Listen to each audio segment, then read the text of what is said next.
الحمد لله الذي لا يحمد على مكروه سواه. الحمد لله الذي وفق من اصطفاه لطاعته وجعل له الخير ميسرا مسهلا ووفقه لاتباع حبيبه محمد صلى الله عليه وآله وسلم ومضى عمره في طاعة الله وطاعة حبيب الله محمد صلى الله عليه وآله وسلم ومات بعد ذلك على حسن الخاتمة في عافية. فالله يختم لنا ولكم بعد طول عمر بحسن الخاتمة في عافية وسلامة مع كمال تقوى واستقامة يا رب العالمين. Bismillahirrahmanirrahim. Alhamdulillahirabbil alamin. Wassalatu wassalamu ala sayyidina Muhammad wa ala alihi washabbihi ajmain, amma ba'd. Alhamdulillah, yang mana tidak ada satupun orang yang dipuji atas perbuatan yang tidak menyenangkan kecuali Allah, kecuali Ia.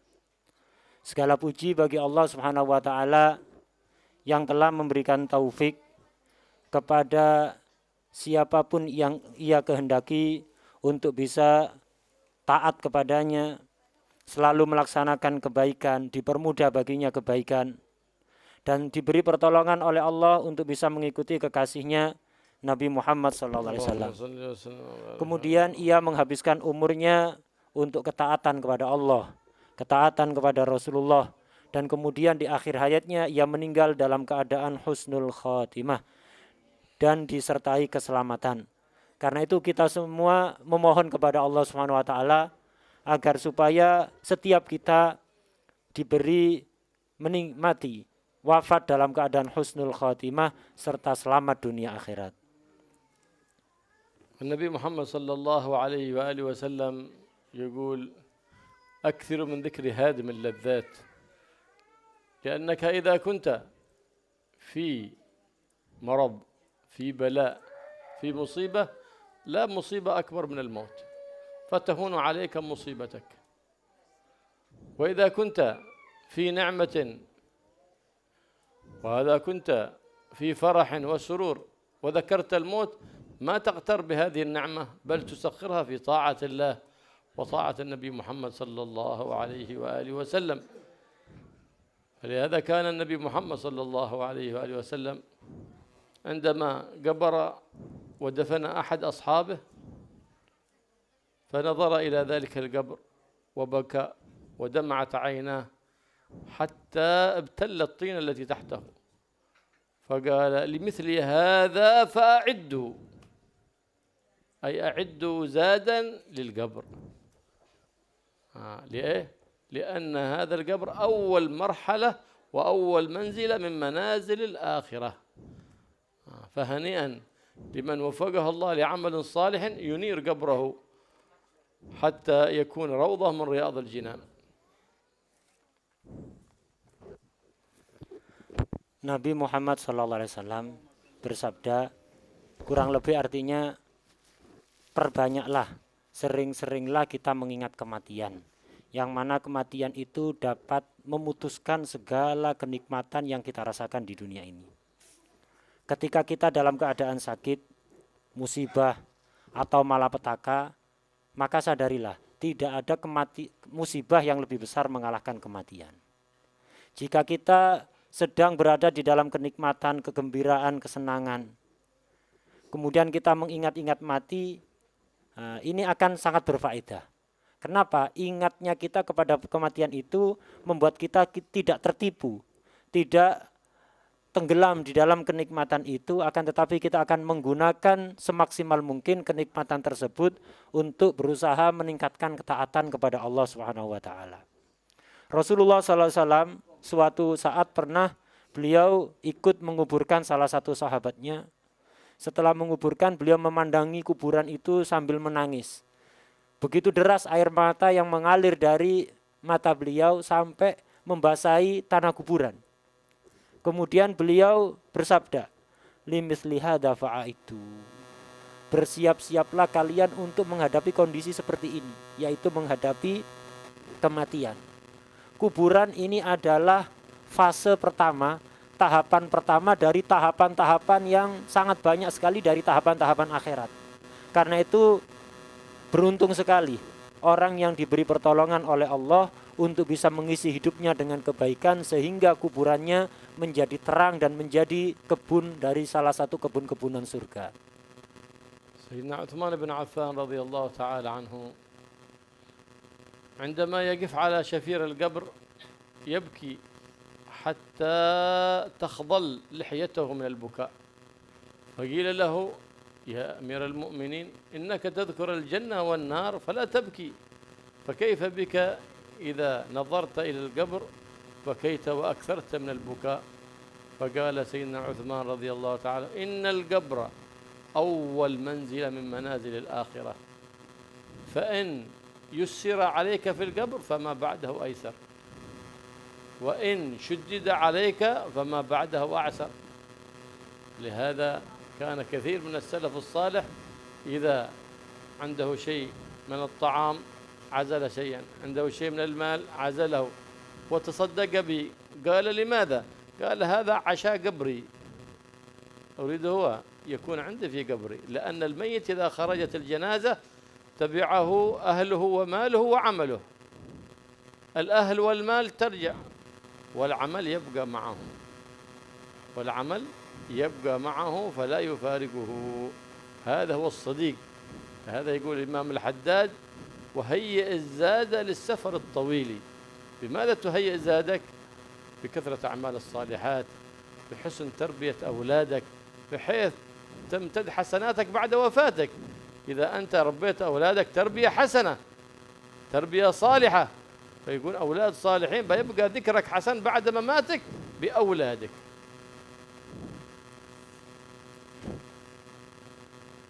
Sayyidina Utsman bin Affan itu kalau beliau berdiri di dekat kuburan, beliau akan menangis sejadi-jadinya.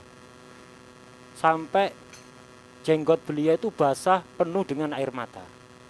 Sebagian orang yang ada di dekat beliau terheran-heran dan bertanya pada beliau, Sayyidina Utsman, Anda ini aneh. Anda kalau ingat surga, ingat neraka, adik-adik harap tenang.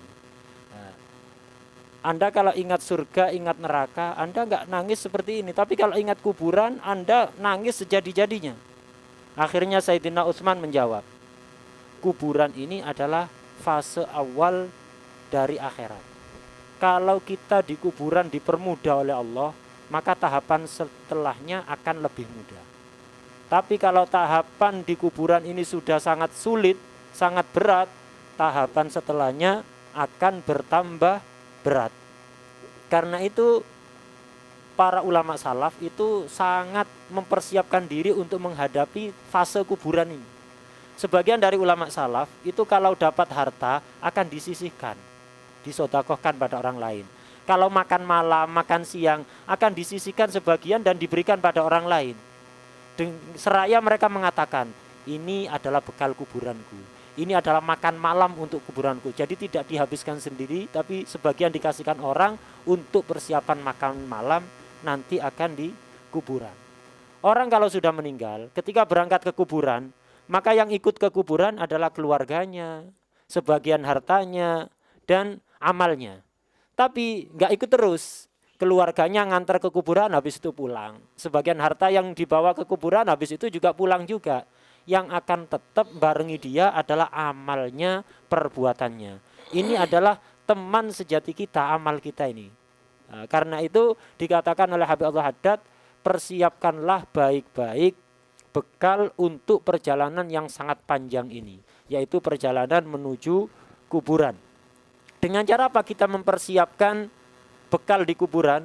Yaitu dengan amal yang baik. Yaitu dengan amal yang baik, kemudian pendidikan yang baik untuk anak cucu kita. Itu. Jadi kita membawa bekal kuburan itu adalah dengan kita mengumpulkan amal baik sebanyak-banyaknya dan mempersiapkan anak cucu yang solihin solihat. Dan tidak akan mungkin anak kita solihin solihat kecuali dididik dengan baik. قال رسول الله صلى الله عليه وآله وسلم إذا مات ابن آدم انقطع عمله إلا من ثلاث: صدقة جارية، أو علم ينتفع به، أو ولد صالح يدعو له. على كل إنسان إذا ما استطاع أن يقدم صدقة جارية وهذا يقدم علما ينتفع به، فلا أقل من أن يجتهد في إعداد هذا الولد الصالح الذي يكون امتداد لحسناته بعد مماته. فإنك إن أدبته وأحسنت تربيته بالأخلاق الحسنة وأرشدته لطلب العلم النافع، يكون كل ما اكتسبه من حسنات في كفة حسناتك. هذا هو الولد الصالح. إذا مات الإنسان يكون هذا الدعاء من الولد الصالح، إن تصدق عنه بلغته الصدقة، وإن قرأ شيء من القرآن بلغه ذلك. قيل كان رجل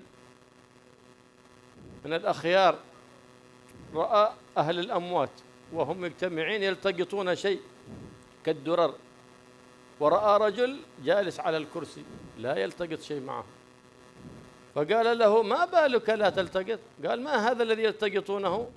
قال: هذا ما يهدى إليهم من الحسنات، من تلاوة قرآن، من صدقات، ما يهدى إلى الأموات يلتقطونه ويقتسمونه الأموات، فما لك أنت لا تلتقط معهم شيء من هذه الحسنات؟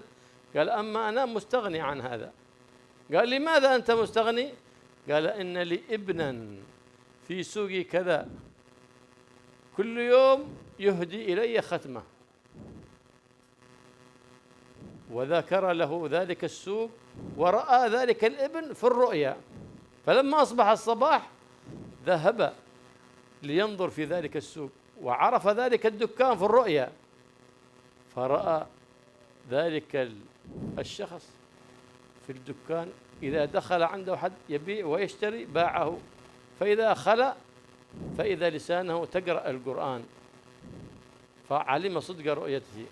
بعد زمن رأى تلك الرؤيا مرة أخرى ذلك الرجل، ورأى ذلك الرجل الذي كان جالسا على الكرسي لا يلتقط، رآه يلتقط مع الناس، فقال: لم تكن مستغني عن ذلك؟ قال: نعم، لقد مات الذي كان يهدي إلي كل يوم ختمة. فلما أصبح ذهب إلى ذلك السوق فوجد الدكان مغلق، فسأل عن صاحبه، قيل له أنه قد مات. شوف كيف الأموات يبلغهم أخبار الأحياء، فإن كانت خير سروا في قبورهم وفرحوا، وإن كان غير ذلك دعوا الله لهم أن لا يميتهم حتى يوفقهم للتوبة ويصلحهم قبل الممات. شوف كيف الأموات ينفعون الأحياء، فكذلك على الأحياء أن ينفعوا أمواتهم بالتهليل، بالصدقة، بأن يهب له شيء من القرآن، وبالزيارة بعد الممات في قبورهم، فذاك من القيام بهم بعد مماتهم.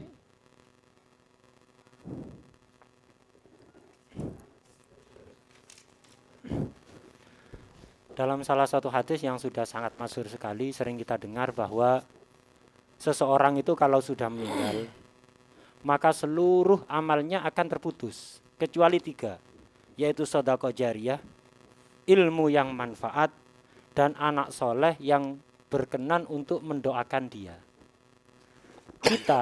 Kalau kita tidak mampu untuk sedekah jariyah, kita tidak mampu untuk menguasai ilmu agama yang manfaat dan menyebarkannya di tengah-tengah masyarakat, maka minimal jangan sampai kita ini terlewatkan untuk mempersiapkan anak cucu yang mondok, yang belajar ilmu agama, punya ilmu manfaat, sehingga ketika kita meninggal, ilmu anak ini yang akan bermanfaat untuk kita. Sudah kita nggak mondok, kita nggak menguasai ilmu agama, anak kita juga nggak mondok, nggak menguasai ilmu agama. Apa yang akan kita dapatkan di kuburan nanti? Sedekah juga enggak, sedekah jariyah enggak, kemudian ilmu yang manfaat enggak.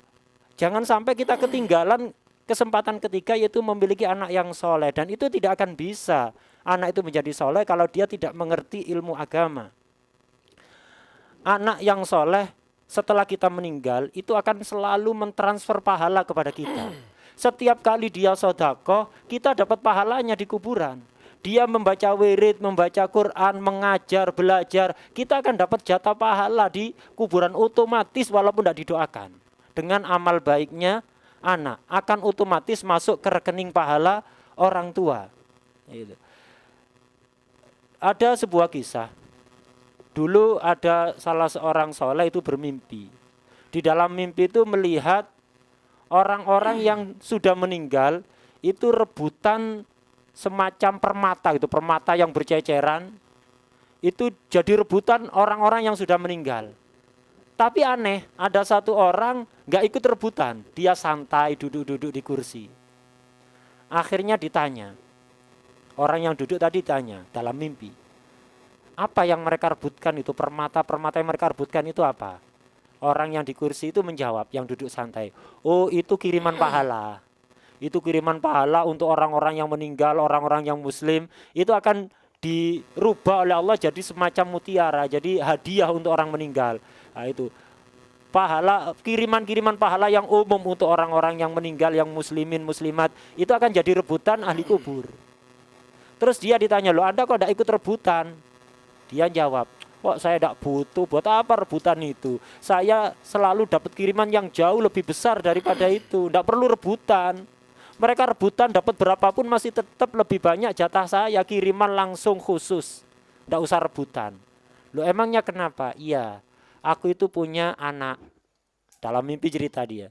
Aku punya anak, dia jualan ada di pasar. Anakku ini setiap hari selalu menghatamkan Quran dan dikirimkan pahalanya untukku. Dan itu dirubah jadi pahala yang sangat besar oleh Allah untukku. Jadi aku tidak perlu rebutan, buat apa? Sudah dapat yang banyak kok rebutan. Nah, di dalam mimpi terjadi dialog, dia nanya, siapa nama anakmu, di pasar mana? Oh di pasar ini, tokonya ini. Akhirnya besok paginya dia coba membuktikan, ketika bangun paginya coba membuktikan, dia pergi ke pasar. Dicari orang tadi, ternyata benar. Ternyata ini anaknya orang yang sudah meninggal tadi itu. Dia di toko, kalau ada pelanggan, melayani pelanggan. Tapi kalau sedang nggak ada pelanggan, baca Quran, terus baca Quran. Setiap hari khatam dan dikirimkan pahalanya kepada orang tuanya. Oh ternyata benar apa yang dikatakan dalam mimpi. Selang beberapa waktu, orang tadi mimpi lagi, ketemu orang yang sama yang tadi duduk-duduk santai, sekarang nggak duduk-duduk santai, ikut-ikut rebutan pahala kiriman untuk orang banyak itu. Dia heran, loh, Anda dulu nggak rebutan, katanya nggak butuh, sekarang kok rebutan juga, ikut miliki pahala. Kata orang yang tadi jawab, iya, anakku yang dulu biasanya ngatamkan Quran, ngirimkan pahalanya untukku, sekarang sudah meninggal, jadi nggak ada lagi yang ngirimi aku hataman Quran. Akhirnya besok paginya bangun, dia pergi ke pasar yang sama, dicari, ternyata tokonya tutup. Ditanyakan ke orang-orang sebelahnya, ternyata orang yang punya toko ini sudah meninggal. Nah, karena itu ini bagaimana anak itu yang masih hidup, yang selalu mendoakan orang tua, ngirimkan pahala untuk orang tua, bahkan beramal baik walaupun tidak usah dikirimkan pahalanya, otomatis akan menjadi pahala orang tua. Jadi saling bisa apa? Orang yang masih hidup bisa memberikan manfaat kepada orang yang sudah meninggal dengan membacakan tahlil semacam ini, ziarah kuburannya, membacakan Yasin, Fatihah, Al-Quran. Nah itu. Ini termasuk berbakti kepada orang tua setelah orang tua meninggal, tahlil, ziarah kuburannya, ngirimi pahala, berbuat baik. Nah, begitu juga orang yang sudah meninggal itu bisa memberikan manfaat kepada orang yang masih hidup. Kita harus tahu, kata beliau, bahwa orang yang sudah meninggal tahu detail kabar-kabar tentang kita. Apa yang kita lakukan di dunia ini, itu orang tua kita, pendahulu-pendahulu kita yang di kuburan tahu persis. Sehingga ketika mereka mendengar tentang kita itu berbuat baik, taat, ibadah, mereka akan senang dan akan mendoakan kita agar supaya diberi taufik oleh Allah. Tapi kalau sebaliknya, kita ini berbuat buruk di dunia, orang tua kita, kakek nenek kita yang sudah meninggal di kuburan tahu bahwa anak cucunya ini ahli maksiat di dunia, mereka akan sedih, nangis, malu, dan mereka akan berdoa kepada Allah agar supaya anak cucunya ini segera dibantu untuk bertobat. Kalau tidak tobat, didoakan semoga cepat mati. والإنسان ما بيعرف حقوق آبائه وأمهاته الأحياء والأموات إلا إذا عرف حق الله سبحانه وتعالى، ولا بيعرف حق الله وحق آبائه وأجداده وأمهاته إلا بطريق العلم الشرعي. إذا طلب العلم لله وعلمته علم الشرع وعلمته القرآن بيعرف حقك في حياتك، وبعد مماتك بتقر عينك به في الحياة وبعد الممات. فالجهل قبيح، وأقبح الجهل لمن ينتسب لأهل العلم. أبوه أستاذ، جده أستاذ، لكن جاءه جاهل، هذا أقبح الجهل. وهذا يكون كما قال النبي محمد صلى الله عليه وسلم: شر الناس من ينتهي مجد آبائه على يديه، والعياذ بالله. أبوك أستاذ، مفروض أنت تكون مثله أستاذ. أبوك عالم، مفروض أنت تتشمم لأن تكون عالم، ما هو تسلك طريق أخرى. هكذا كان السلف الصالح، أب يتلقى عن أبيه، وهكذا يتسلسل العلم فيهم إلى النبي محمد صلى الله عليه وسلم سيد العلماء. قال سيدنا جعفر الصادق يخاطبه والده سيدنا محمد الباقر، سيدنا محمد الباقر يقول: يا جعفر، سيدنا جعفر الصادق، العلم شريف وبيبك أشرف. ليه؟ لأن احنا سلسلة كلها أهل علم. والجهل قبيح وبيبك أقبح. لهذا يقول الحبيب علي بن محمد بن حسين الحبشي، يقول: مقبح الجهل لمن ينتسب للرجال.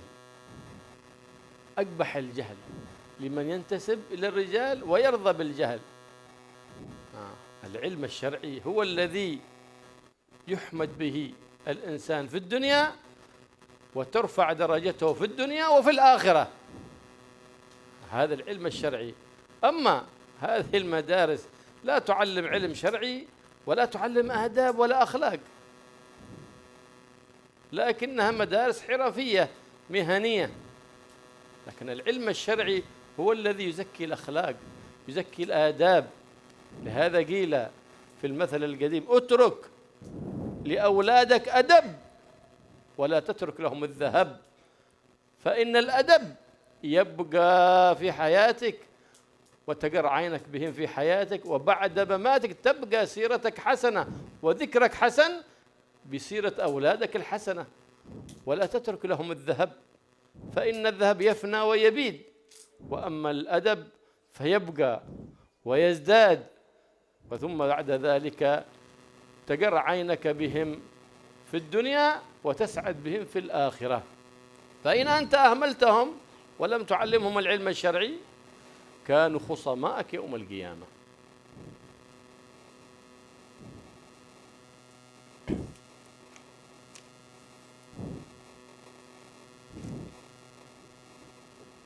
Seorang anak itu tidak bakalan memahami hak-hak orang tua, hak-hak ayah ibu, kecuali setelah anak itu faham apa hak-hak Allah, apa hak-hak Rasulullah.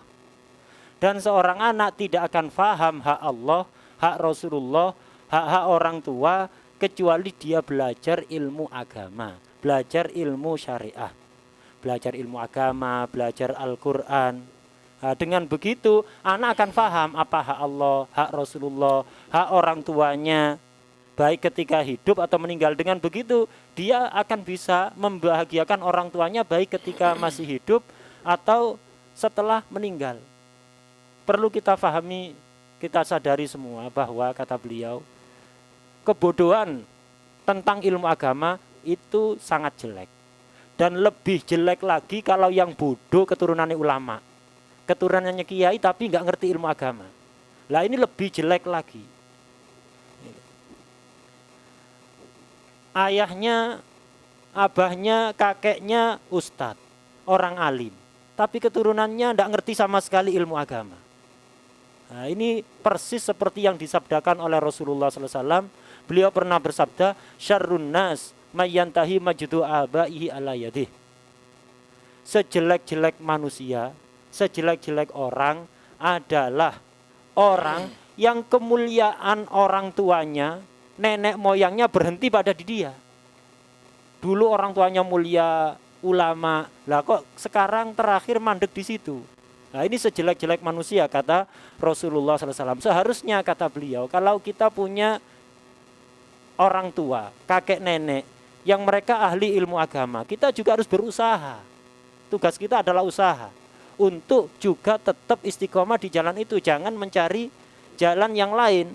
Dan beginilah yang dilakukan oleh ulama salaf. Ulama salaf itu begitu.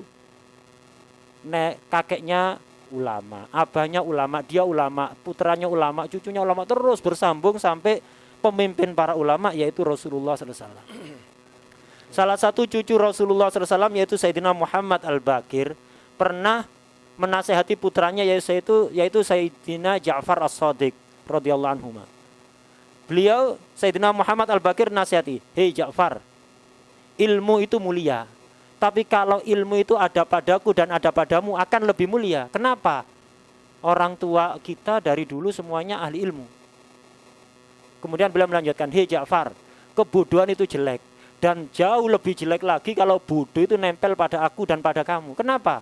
Karena kita dengan begitu akan beda sama orang tua kita. Karena itu Habib Ali Habsyi juga pernah mengatakan perkataan yang senada bahwa sejelek-jelek kebodohan adalah ketika kebodohan itu nempel pada orang yang merupakan keturunan orang-orang baik, para ulama.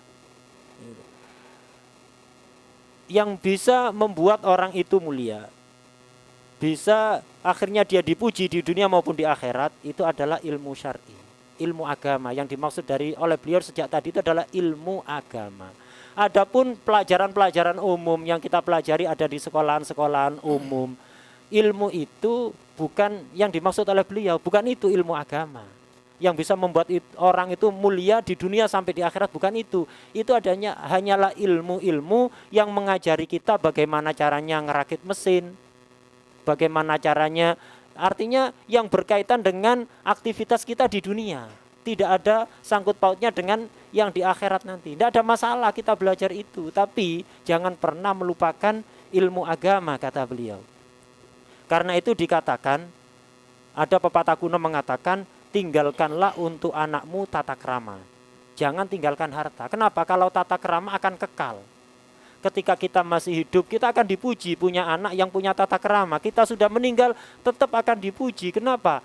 Kita meninggalkan anak-anak yang memiliki adab. Sementara kalau harta tidak akan lama, akan habis. Dan ini peringatan yang sangat tegas dari beliau, ketahuilah bagi seluruh orang tua. Orang tua yang ketika dia meninggal, kok meninggalkan anak yang sama sekali tidak ngerti ilmu agama, maka anak itu kelak di hari kiamat akan jadi musuh menuntut dia di hadapan Allah Subhanahu wa taala. ورد عنه صلى الله عليه وآله وسلم أنه يؤتى بالرجل يوم القيامة ويوقف بين يدي الحق سبحانه وتعالى، وأول ما يوقف بين يدي الله للسؤال هم أولاده أهل بيته، فيقولون يا ربنا خذ لنا حقنا من هذا الظالم. يقول يا رب وأي ظلم ظلمتهم؟ لقد أطعمتم أحسن الطعام وكسوتم أحسن الكساء. يقولون نعم يا ربنا أطعمنا أحسن الطعام وكسانا أحسن الكساء، لكنه لم يعلمنا أمر ديننا فخذ لنا حقنا من هذا الظالم. أول ما يوقف للحساب من أولاده الذين أهملهم ولم يعلمهم أمر دينهم. فعلى الإنسان أن يرغب في الخير ومحبة أهل الخير. إذا أنت قصرت في حياتك فلا تقصر في أولادك، واسلك بهم طريقة أهلهم وأجدادهم من الأخيار، وإلا فانشأ بيتا جديدا للخير ليكون مقصدا للخير، فيكون هذا بيت من بيوت العلم، بيت فيه النور، بيت يذكر الله فيه، بيت يحيى فيه شرع الله وتحيى فيه سنة حبيب الله محمد صلى الله عليه وآله وسلم. فإن البيوت التي يذكر فيها الله تبدو لأهل السماء كما تتراءى النجوم لأهل الأرض نور عليها. الله ينور قلوبنا وقوالبنا ويصلح أولادنا وبناتنا ويرزقهم الهمة في طلب علم نافع، في تحمل شرع النبي محمد صلى الله عليه وسلم، في نشر هذا الشريعة وإحياء سنة النبي محمد صلى الله عليه وآله وسلم، ويبارك في هذه البلدة إن شاء الله، يبارك في أهليها وفي من يسكن فيها، ويغفر للمرحومة، يجعل لها روضة من رياض الجنان وروحها في عليين مع النبيين والصديقين والشهداء والصالحين، ويطرح البركة في الأولاد والبنات والزوجات، يجعلهم صالحات عابدات طائعات، ويرزقهم ويسلك بهم طريقة النبي محمد سيد السادات يا رب العالمين، إنه على ما يشاء قدير وبالإجابة جدير.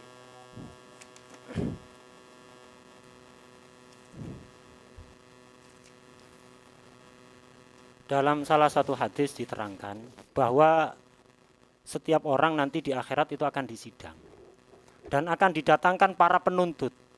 Ayo, siapa yang mau nuntut pada orang ini? Setiap orang akan disuruh berdiri disidang oleh Allah dan akan didatangkan siapa yang punya tuntutan pada orang ini, silahkan maju.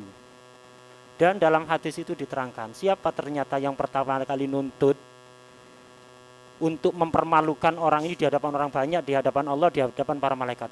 Ternyata justru anak cucu orang tersebut. Yang pertama kali nuntut seseorang di akhirat nanti adalah orang tua. Anak.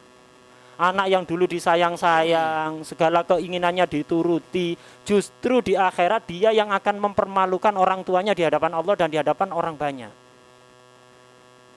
Anak itu kalau tidak dididik dengan baik, nanti di akhirat dia akan mengatakan begini kepada Allah dengan suara sangat lantang keras sekali, wahai Tuhan kami, tolong ambilkan hak kami dari orang yang dolim ini. Jadi bapaknya didolim-dolim. Orang tua kaget, waduh, saya kok didolim-dolim? Ya Allah, saya nggak terima dikatakan dolim-dolim. Dulu di dunia anakku ini selalu tak turuti kemauannya. Makanan tak kasih makanan yang bagus, bergizi, pakaiannya yang bagus-bagus. Sekarang saya didolim-dolim. Kata anak jawab lagi, benar ya Allah, dulu kami di dunia segala kepinginan dituruti. Pakaian bagus, makanan enak, tapi kami tidak pernah diajari ilmu agama atau dipondokkan untuk belajar ilmu agama. Karena itu sekarang kami tuntut hak kami Allah kepada orang yang dolim ini. Jadi ayahnya didolim-dolim. Siapa yang mendolim-dolim? Justru anak yang pertama kali melakukan itu. Karena itu kata beliau, mari kita semangat di dalam meningkatkan ibadah kita pada Allah. Itu. Mendekatkan diri kepada orang-orang yang ahlul khair. Kalau kita dulu sembrono dalam kehidupan kita, tidak ada kata terlambat. Jadi kalau kita dulu semasa masih muda tidak sempat ngaji, tidak sempat belajar ilmu agama, minimal sekarang kalau kita punya anak, kita ajari ilmu agama. Kita tidak mampu, kita suruh ngaji kepada orang yang ngerti ilmu agama.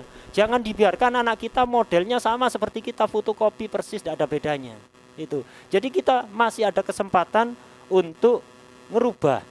Nah, jadi karena itu mari kita rubah rumah kita yang biasanya tidak ada zikir, kita penuhi dengan zikir, bacaan Quran, pembacaan ilmu agama. Dengan begitu rumah kita akan mencorong bersinar dari langit seperti bintang mencorong bersinar kalau dilihat dari bumi. Karena itu sebagai penutup beliau memohon kepada Allah Subhanahu wa taala agar supaya kita diberi semangat oleh Allah untuk mencari ilmu agama, ilmu yang bermanfaat, menerangi hati kita semuanya, dibantu kita agar supaya termasuk orang-orang yang tergolong penyebar agama Allah. Semoga Allah memberkati desa ini, penghuni desa ini, jadikan desa yang barokah. Dan semoga pula Allah memberkati kita semua, anak-anak kita, putra-putri kita, istri-istri kita, dan seluruh keluarga kita. Amin ya rabbal alamin. اللهم اغفر لنا مواتنا وموات المسلمين يا رب العالمين، تقبل منا صالح الأعمال، واغفر لنا ما مضى، واحفظنا فيما بقي، وأعزنا بالطاعات ولا تذلنا بالمعاصي والمخالفات، واغفر لنا ما مضى واحفظنا فيما بقي وما هو آت يا رب العالمين، واجعلنا من جميع الأذيات في الحرز المقيم من الذنوب والخطيئات بجاه نبيك محمد سيد السادات، واجعلنا من أبر الأبناء بالآباء والأمهات أحياء وأموات، خلينا عن كل خلق ذم وحنا بكل خلق حميد كريم بجاه نبيك محمد الرؤوف الرحيم، واعمر قلوبنا بالعلوم النافعات، واجعل مستقر العلوم النافعة في بيوتنا، في معاهدنا، في مساجدنا، في مصلياتنا، واجعل أرباب العلوم النافعة أولادنا وبناتنا وصالبتنا وصالباتنا وأحفادنا وأصباطنا يا رب العالمين. اللهم اعمر المنازل بأهلها والحق الفرع باصله ولا تنزع السر من أهله يا رب العالمين. اللهم يا أول الأولين ويا آخر الآخرين ويا ذا القوة المتين ويا راحم المساكين ويا أرحم الراحمين ارحمنا والمحبين ومن أحاط بشبكة قلوبنا أجمعين برحمتك يا أرحم. وارفع ما نزل بالمسلمين من بلاء من أذيات من فيروسات من جميع البليات يا رب العالمين. واجعلنا يا رب العالمين محفوظين من كل أذى ومن كل بلوى واحفظنا في السر والنجوى في هذه الدنيا وفي الدار الأخرى يا رب العالمين.